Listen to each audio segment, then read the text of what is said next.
Did you feel like you were almost putting on a mask, lying to everyone? I was, in a way, lying to everyone, but disability in the news, in the media, it was all very negative. If they don't see my hearing aids, I might get more attraction from boys. When did you realise that you were deaf? I think I was in complete and utter denial. I was the only deaf child in the whole school. It doesn't only affect the person that is deaf, the whole family have to adapt. Whatever thing that you have that you think is a flaw, someone else doesn't even look at it like that. Do you think as millennials there's this extra pressure on us to be perfect? Positive conversations around any sort of disability were not happening. Do you think they're happening enough now? If I felt like I had to hide that part of me up until the beginning of this year, I don't think it's enough. Hey everyone, and welcome back to another episode of Millennial Mind. This week's guest is Georgia, an actress, influencer, and known to speak up on her social platforms about being deaf and wearing hearing aids. Georgia has built a platform aimed to inspire people to chase their dreams, break barriers, and reach their potential despite what society tells us. This episode is also sponsored by Hinge, the dating app designed to be deleted. As we wrap up this year, it's such a great time to pause and reflect on all the ways that we've grown.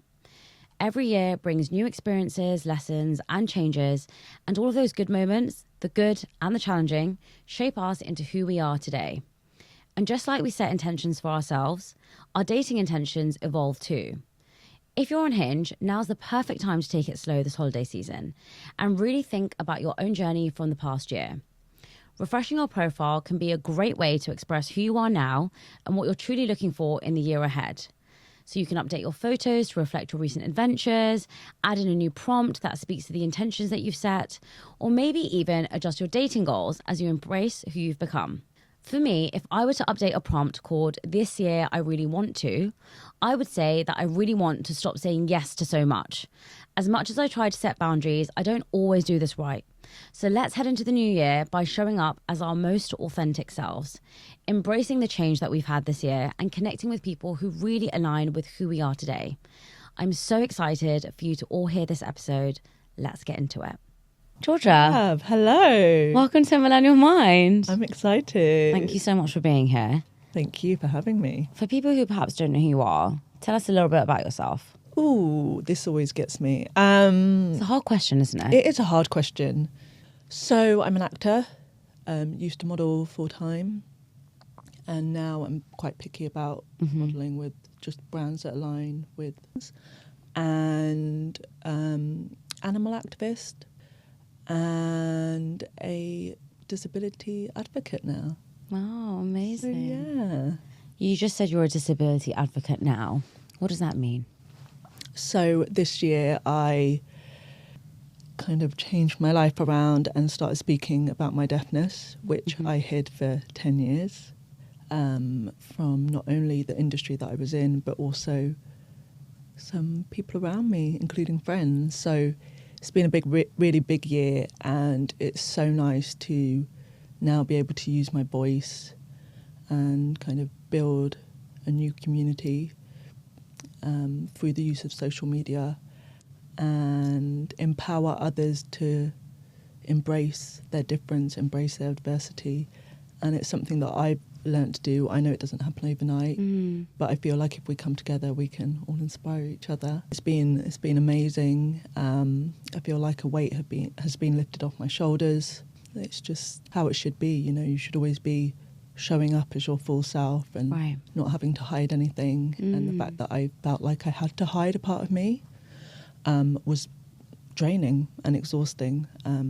So yeah, it's just nice to be able to focus on the everyday without having to carry this huge weight.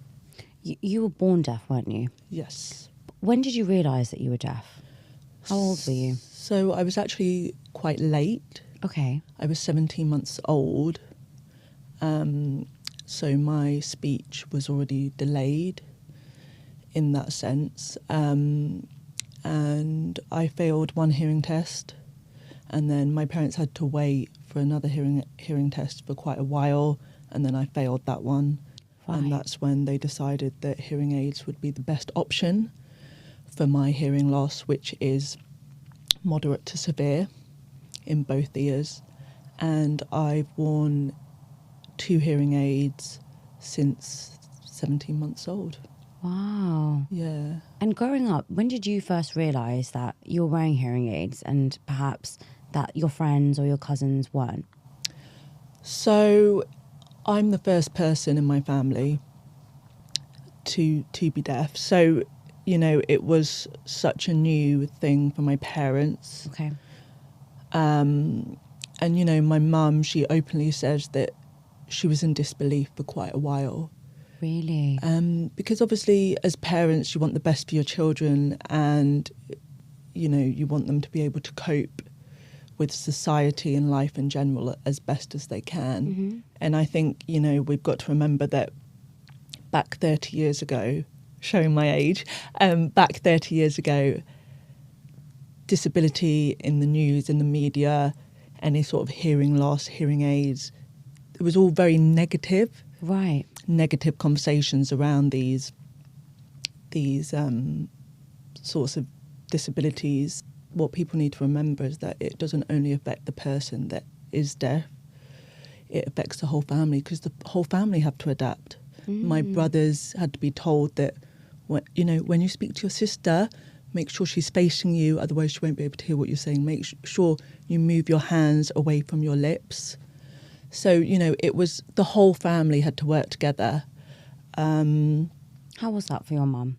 You mentioned that she said she was in disbelief. Yeah, I think it was very hard. And obviously she was navigating this new journey by herself, to a sense, because none of her friends had deaf children. Right. And she joined the National Deaf Children's Society, which helped her, and you know, she went to a few groups where there were other deaf children. Right. And she said, you know, she has very fond memories of that time.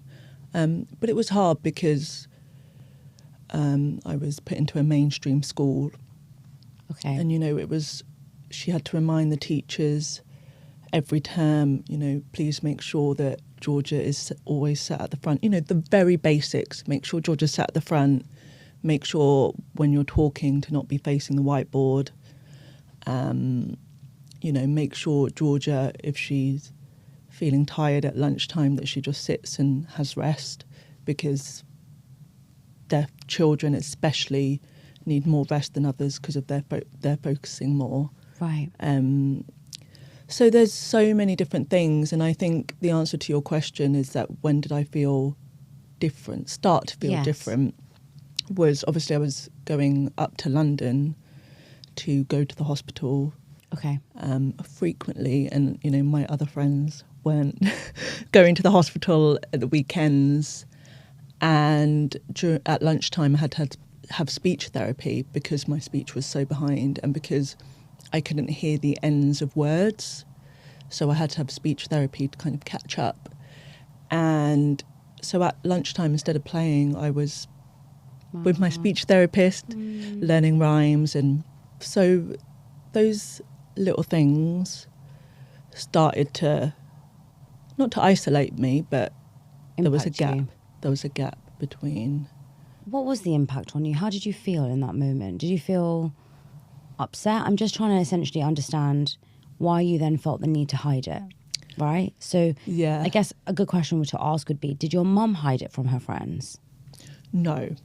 Interesting. So, you know, growing up, it was, you know, I really did embrace it because I had these pink sparkly hearing aids, which I thought was super cool. And that was a very sweet joint effort between my audiologist and my mum, just to make the hospital visits and the experience of wearing the hearing aids a bit more enjoyable. Yes. And, you know, make me want to put them in. Right. So, and at school, I had to wear my hair up. So there was no hiding. There was no way of hiding my hearing. Okay. And I was severely bullied at school, but it wasn't necessarily because of my hearing. I was also 6 foot. I'm very tall. Are you 6 foot? I'm 6 foot, yeah. No way. Yeah. You know, I have some kind of height dysmorphia because Okay. I didn't think you were that much taller than me, and I'm only 5'5". That's so. And I always think this about people. I'm like, they're not that much taller I than obviously me. made you feel so comfortable. I honestly didn't think that you were much taller than me, so but you are. funny. You're significantly taller than me. I know you're tall, obviously. So You yeah, were so I 6 foot in was school. so I was about 17, 18 at the kind of the final years at school. I was 5'10", Okay. 5'11". You're very tall, yeah. So it's still tall. I'm obsessed with tall people, so I don't understand that. I wish I was so tall. And so I was taller than the boys. Right. And in your teen years, that's not cool. Yeah. Because the boys think you're this giant girl and you're like a giraffe. But so there were things that were making me stand out already, such as the height thing. I was more sensitive than other people, so I think I was just an easy target. Right. And as well as having these devices in my ears that no one in my whole school from the age of 3 to the age of 18 had. I was the only deaf child in the whole school, which is wild. It's wild. So, of course, I was going to stand out. When you were scouted, were you also so open to telling your agent that you were deaf at the time? Gosh, this is so... it just takes me back. I didn't really... I wasn't used to telling people because it was visible during those years, my school years. So when I was meeting people outside of school, I didn't know that I needed to tell people. How interesting. If that makes sense. Yeah, because no, it was does. visible. Right. So when I started modelling, I didn't feel the need to tell people. Because I think I'd always coped so well. As I said, I was quite academic, which helped me, even though I had to work harder than everyone else in the classroom because a lot of what the teacher was saying, I was guessing what was being said, background noise in classrooms. So I was used to having a bit of a struggle, Right. in a sense. Yes. And just working harder. I was used to that. So I think it was the same when I went into the modelling industry. I didn't feel the need to tell people because I didn't know what extra help I could have at that time. Mm-hmm. I didn't know there was any extra help that would be available to me. And I didn't know how to tell people. So I think I remember doing my first test shoot and I just put my hair up. Again, I didn't think anything of it because I was so used to showing my hearing aids off at that time. And so my test shoot, the first pictures that were sent out to my agent, there were a few pictures with my hearing aids. Okay. So that was kind of it. Yeah. I didn't need to say anything. Yeah. So that was kind of the early memories, kind of jumping and dipping my toe into that industry. So at what point did you feel you weren't able to share? So when I went to university and for the first time I could wear my hair down, I could re-identify myself almost. I could maybe get attention from boys.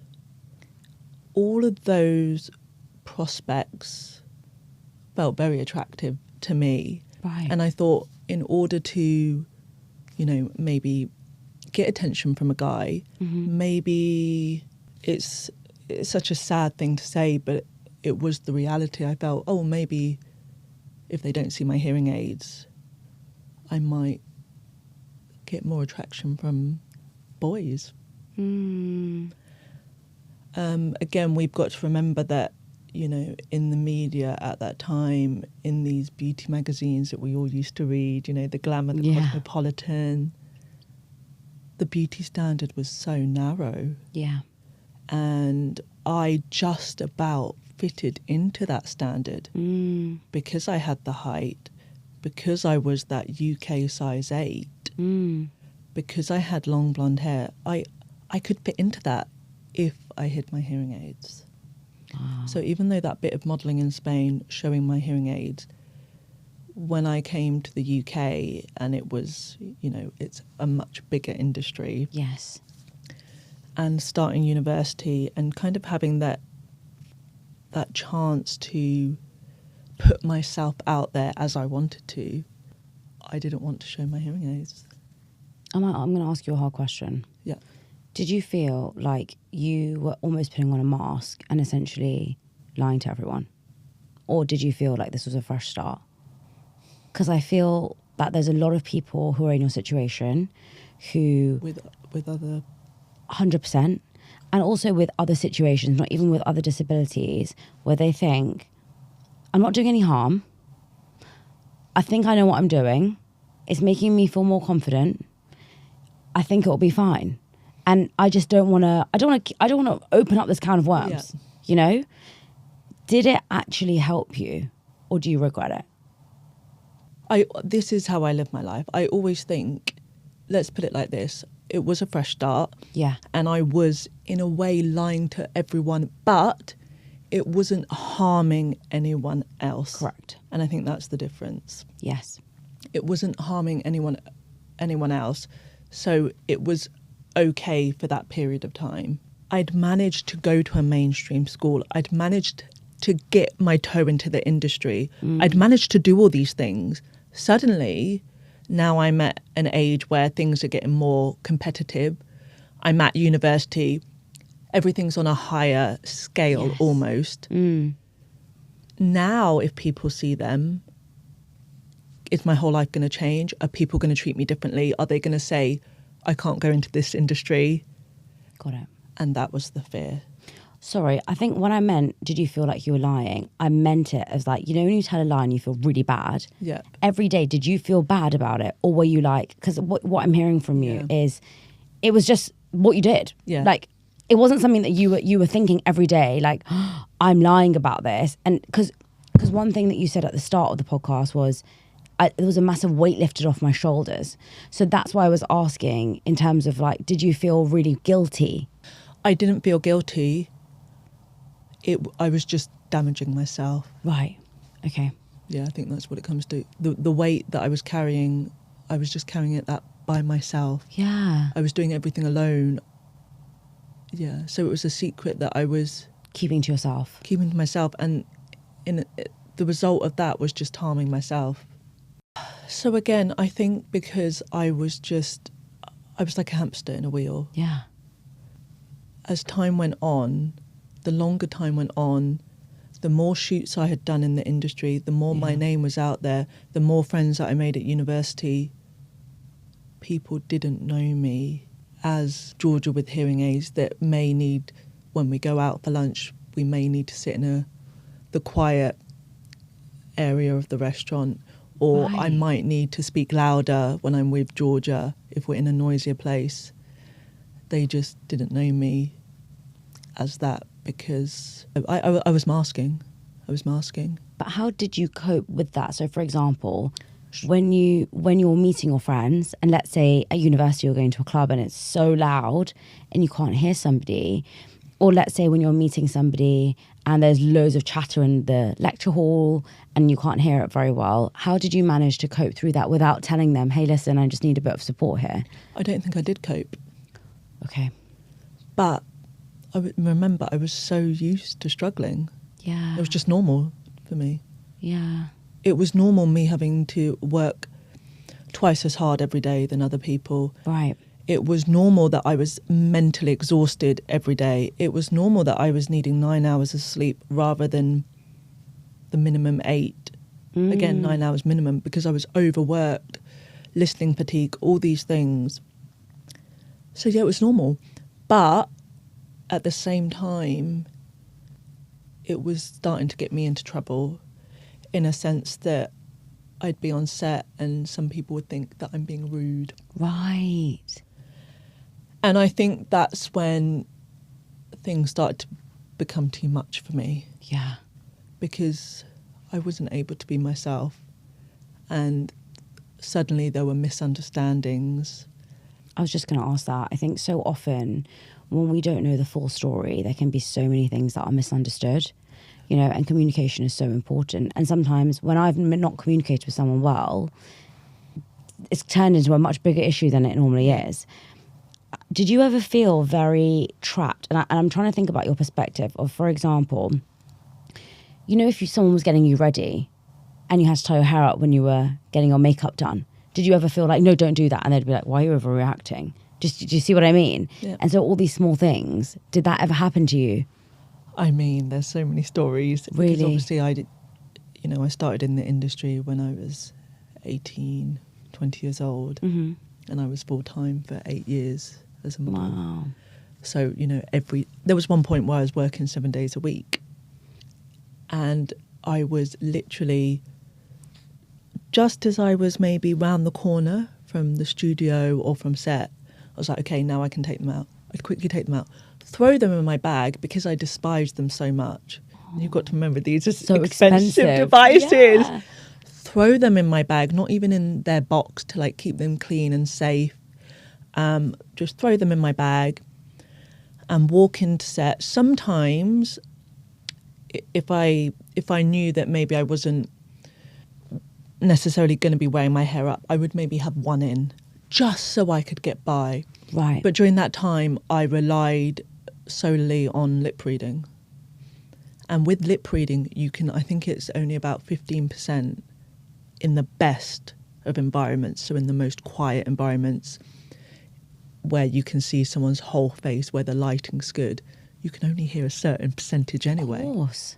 So I wasn't even doing okay by lip reading. Oh my God. I think it was just survival mode.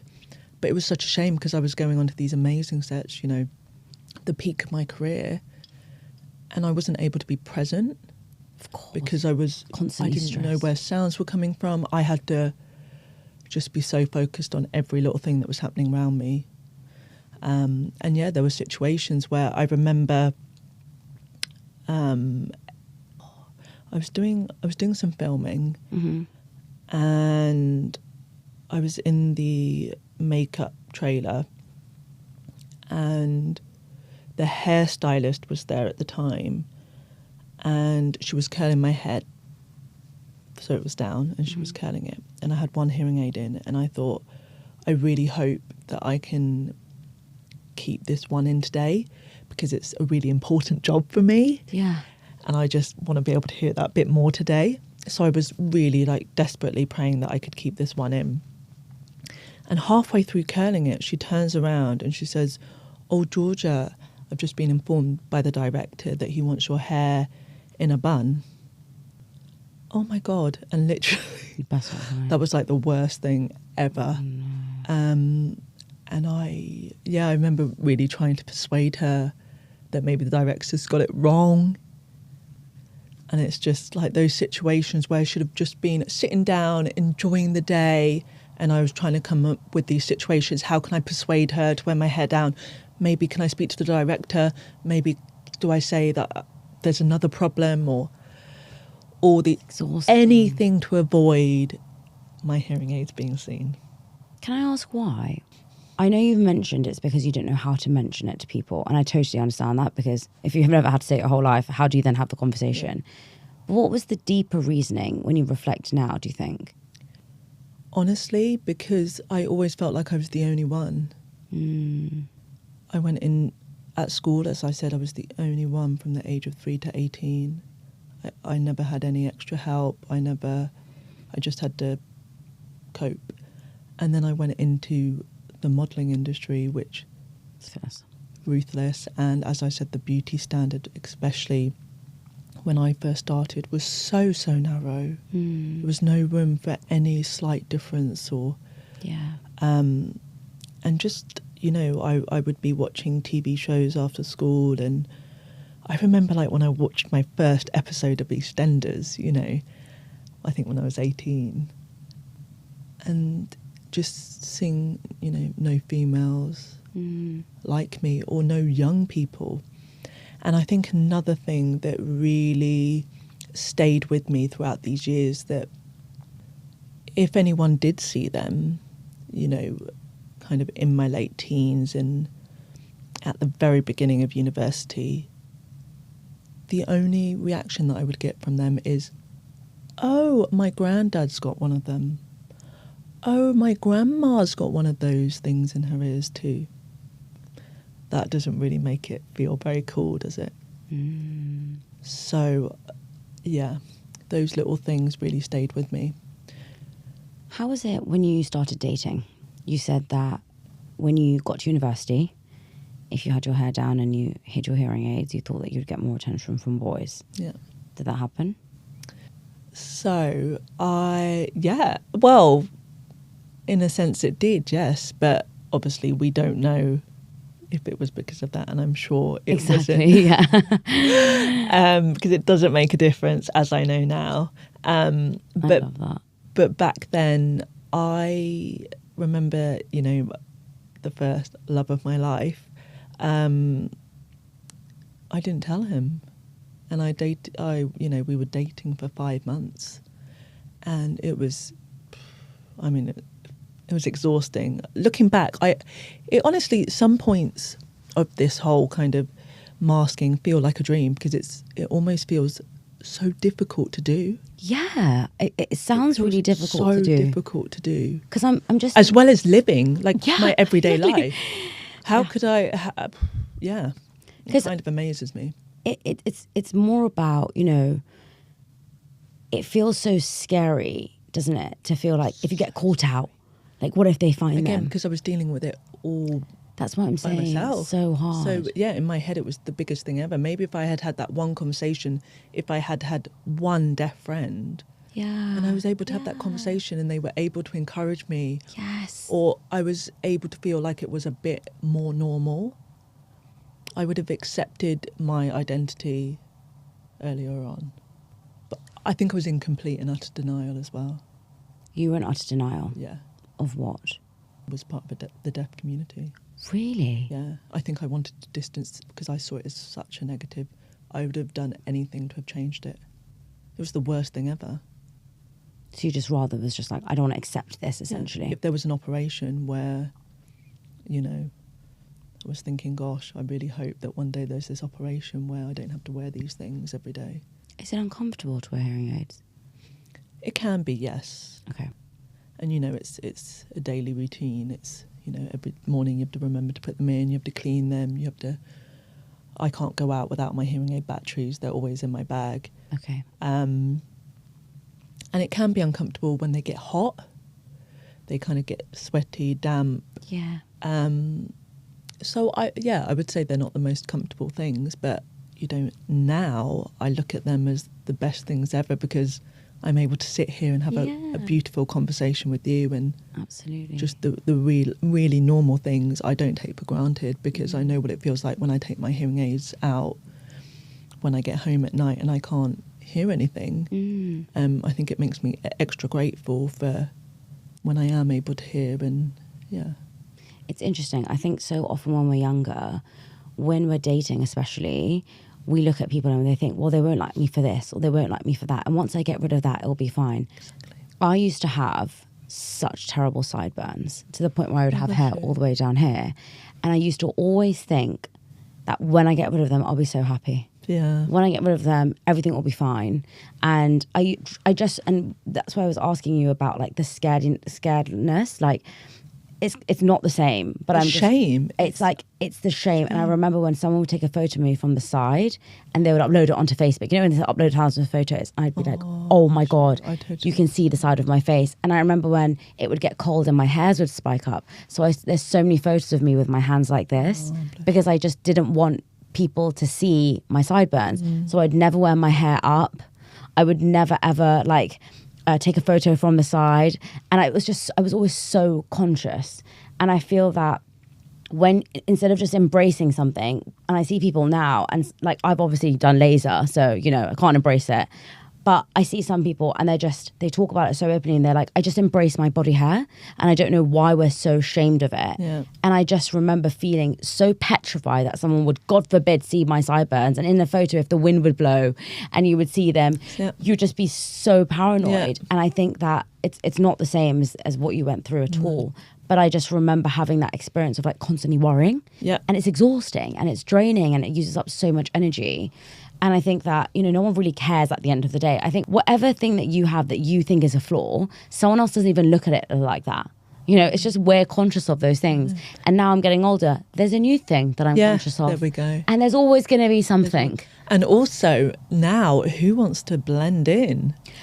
It's so exactly Gosh, when you were telling how me, boring is it to blend in? when you were telling me I was the only one, now I'm like, how cool is that? But when you're younger, that isn't what it's like. Yeah. When it comes to dating, Yes, it's an interesting topic, isn't it? It is. And this episode is sponsored by Hinge. So when you're looking back at your year and kind of reflecting on your year, what's something that you've kind of reflected on when it comes to like your dating life and how you perhaps saw yourself last year? What would you change this year? And what are your intentions, I guess, when it comes to dating this year? I think to, show those vulnerable sides of you, those parts of you, because if they don't like it, they're not the right person for you. Yeah. So I think it will draw you closer to the right person. So yeah, communication in that sense, but vulnerable communication. Did you ever struggle when it came to that, when your relationships? Yeah, it took me so many conversations with myself saying, okay, which day do I tell him? Right. Do I tell him next week? Okay, we've got that event. Maybe that's a good time to tell him. Or maybe I should leave it longer until he gets to know me a bit more. Or maybe I should just, oh no, I can't say it now because it's too much and stressing me out. And just all those kind of conversations. It was just, it was a mountain in my head. And I remember the first time, a few years later, I think I was 25, and I felt like finally I could tell my partner, try and make it not a big thing. Right. And I told him, and he said, oh, I already knew. And I was speechless. I was like, in my head I'm thinking, what does this mean? Right. And he said, Joe, I already knew. Like, no big deal. I think I saw it once at dinner. And the way he said it so casually, as if it wasn't even a thing that he thought of for more than 2 seconds. And that really, really helped me. That's going to make me cry. Oh, that is so sweet. Oh, you're going to make me cry. Yes. Yeah, as a young person, again, just being able to tell someone about a part of you. Yeah. And them just accepting you and it changing nothing, which is how it should be. And changing nothing and not treating you differently and just it continuing. That must have been such a big moment for you. It was a huge moment. Because I reckon that for so long you probably thought that would change everything. Yeah, I thought it would change a relationship. Maybe they would say, oh, I don't know if I can date a deaf person or, something silly as that. But has anyone ever said that to you? No. Thank God. Thank God. Give me their number, I'll kill them. Yeah. I should say that on camera. No, but again, I think, as I said to you, in the media and what we read, and that's kind of how we educate ourselves after school, isn't it? And positive conversations around any sort of disability were not happening. Do you think they're happening enough now? They are happening. I don't think it's enough because I like to think of myself as someone that's quite confident, especially being in my industry. I have, an inner strength from so much rejection and stuff. And yeah, I do think of myself as a confident person, but if I felt like I had to hide that part of me up until maybe the beginning of this year, imagine all the other people. Yes. So true. I mean, also not even thinking about younger people, but thinking about older people that are like, oh, I don't want to wear hearing aids. I'll just survive with this hearing loss. Because obviously generally hearing loss is associated with older people because it just happens over time with old age. So if they have that stigma around hearing aids, imagine young people. And hearing aids, they're not the most attractive looking things. But I think it's about time that they had their fashionable era, glasses. There was a point when we all wanted glasses. I feel like now every single person I look at is wearing glasses. I've had laser eye surgery and I'm like, hello. There we go. Why have I spent all this money when everyone's wearing these Miu Miu tortoise shell glasses? There we go. Everyone is wearing it makes you glasses. Want them, doesn't it, in a way? It's no, okay. No. But I know what you mean. No, I do feel like I wouldn't feel conscious now to wear glasses. if I needed them. Right. Whereas maybe you would have done. 100%. I never ever wore my glasses. I'd feel so embarrassed. Yeah. So it's really changed. And I think, that's the one good thing I think about dating apps is that you can be the person you want to be on there. Yourself out there. You can put yourself out there, and then whoever wants to engage with you will engage with you. And I think almost like you said 10 years ago, when you weren't perhaps so confident in terms of how do I say something like this to someone? How do I bring it up in conversation? How do I mention it? I guess the good thing about having it on a dating app is the fact that you can just say it. Yeah, I think. Would you write it on your Hinge profile that right now, would you say? It doesn't define me. It's just an extra part of me. And yes, people do need to be aware about it to be able to help me. Mm-hmm. But I feel like they need to get the honour of knowing that about me. I love that. In a way. My friend told me about this quote, and it said, if you don't know, you don't necessarily have the privilege to ask. Ooh, I like that. And if you don't have the privilege to know, then you shouldn't have the balls to ask. Yeah. Just It's added like that extra bit. if you get close to me, then you'll have the privilege of being able to help me. Right. But for now. Would you write it as a prompt though? Like, for example, I saw one of your reels and you said, what's the most expensive thing you're wearing? Oh, and it was your hearing aids. I love that So, one. like often when you have like prompts on Hinge, it says like, you can add in something like that. Would you add it in or no? No, I think I'll stick to my no. But maybe I would say, maybe I'd add something else connected to it. Yeah. So interesting. Yeah. One thing that I find really powerful at kind of this time of year is really like reflecting on what my intentions were in the last year, what I really enjoyed, things that I didn't really like, how I want to change, what can I, refresh and revise in the new year. What's one of the things that you've reflected on in the past year that you think you want to change or do differently in the new year? Oh, do differently. I think, I kind of wear my heart on my sleeve. Mm. And I'm very soft and gentle, but I'm also strong.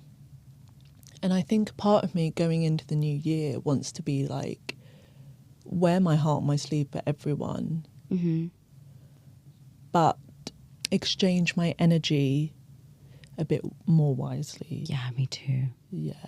My prompt would be this year, I want to exchange my energy more wisely. There we I'm go. stealing yours. There we go. I love that actually. Yeah. Because I think so often, as much as I feel like I try and say no to things, there are still things that I say yes to that I don't actually think align with me. You feel like you should say yes to it. I do. Yeah. I also think that's part of life though. I don't think anyone at any stage will say, I only say yes to 100% of the things that I really want to do. I don't know. And also, I think it's good to keep an open mind. And Agree. say yes to things that sometimes you're not sure about because it might unravel a new opportunity. Exactly. And it will push you in it. Exactly. So I think for me, if I was to update a prompt like that, I would definitely put it as something to do with exchanging the energy and how to set boundaries, I think, better. I definitely don't think I do that I think enough. as well, in this day and age, boundaries are so important. So important. Because unfortunately, we're in this day and age, especially online, and Yeah. I think you need to really set boundaries from the start, and even basic boundaries that need to be set sometimes, because you can't assume that someone already knows those boundaries. 100%. Well, look, Hinge is the app that's designed to be deleted. They encourage you to meet in person, have these conversations in real life, because that's really how you're going to get to know somebody and connect with them on a deeper level. So for those of you at home, update your Hinge profile, update your prompts, and start the new year in the right way. Going back to talking about beauty standards, do you think as millennials there's this extra pressure on us to be perfect? 1000% and more. I think the problem is obviously the obvious, social media. Mm-hmm. I think now we really need to, as a society, as women, as men, redefine the word perfect and what it is.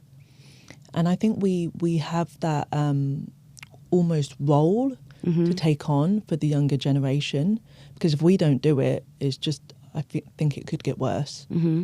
And redefine the word in the sense that perfection isn't the physical airbrushed filter. It's more someone that shows resilience, Right. that shows strength, that embraces their individuality. I think it's just about changing that. I think another huge factor, which I really try and do with my social media, is show others that the balance of the perfect life, so the highlights and the imperfect, because then you're contributing to a more balanced perception of perfection. Right. If that makes sense. No, it does. And I think there's a fine balance though, isn't there? And I was talking to someone about this when it comes to intention. You know, it's about talking about both sides, but also not just using your social media as a platform to constantly complain about everything that's wrong.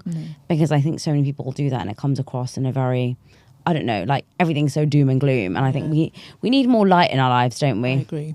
And also, just going off that topic that you said, that point that you said, people connect and resonate with inspiration. Yeah. So if you're just talking about negative stuff all the time, you're not going to be inspiring, and therefore you're not going to be connecting with your followers. So true. Whereas if you're, trying to see the positive in everything, again, not toxic positivity because that's too much, but having that balance, you're going to be more inspirational to others. Yeah, of course. And therefore you'll connect. When did you see that shift though for yourself? So you basically hid the fact that you were deaf for so many years, and then you suddenly said, okay, I'm absolutely not hiding this anymore. What was that sudden shift? It was therapy. Okay. If I'm honest with you, therapy, and just having those conversations with my therapist. Yeah. If someone says, oh, what are those things in your ears? It may be a tone like that. I can just say, oh, they're this, and just explain them. And that's okay. If someone stares at them, that's okay. Because people will always be people. You've got to remember that. You can change, but you can't necessarily change society. So I think, if someone stares at them, let them stare. That's okay. It's something new. It's something different. Let them stare and maybe educate them after that. And I think that's the best you can do. It's honestly simple as that. Do you know what? I love that so much, because what you've said is, I'm going to change myself. I talked about this in another podcast, and I said, no one else can trigger you over something that you yourself are not triggered by. So if I said to you, you have blue hair, you'd be like, what do you want about? I don't have blue hair. It's not, what are you talking about? But if you did have blue hair and you yourself felt insecure about having blue hair, then you'd be triggered by it. Yeah. And it's a bit of a controversial one because it's a lot about personal responsibility. But what you've just said is you went to therapy and you unraveled all of these things that you were associating yourself with being deaf. Yeah. And you were like, I'm not going to have these negative connotations about them anymore. Okay. I'm going to attach them to positive things so that when someone else says something to me, I'm not going to be triggered by it.